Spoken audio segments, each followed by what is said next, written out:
அப்பேற்பட்ட குடும்பத்துல வாக்கப்பட்டுட்டு பொம்பளை கொஞ்சம் கூட அச்சம் இல்லாம ஒரு ஆம்பளைய கை நீட்டு அடிக்கிறியே, ஒரு கை இருக்கா? ஆமா ஆமா, ஆம்பளைங்களை கொத்தடிமையா வச்சிருக்கிற கேவலமான குடும்பம் தானே இது. குடும்பத்தை பத்தி நீ பேசாதடி.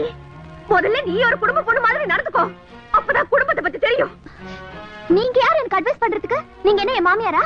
நீங்க எப்படி இந்த குடும்பத்துல விளக்கேத்த வந்தீங்களோ அதே மாதிரி தான் நானும் இந்த குடும்பத்துல விளக்கேத்த வந்தவ. விளக்கேத்துறதுன்னா என்னடி நினைச்சிட்ட?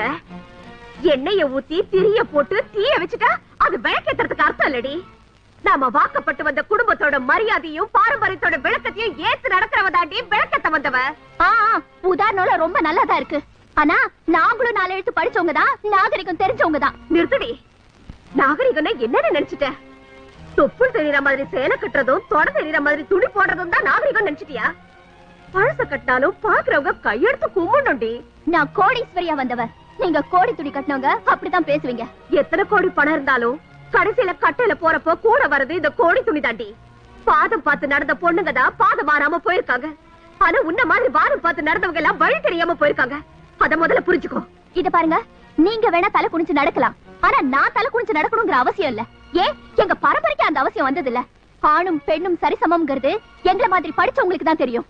அதெல்லாம் உங்களுக்கு எங்க புரிய போகுது.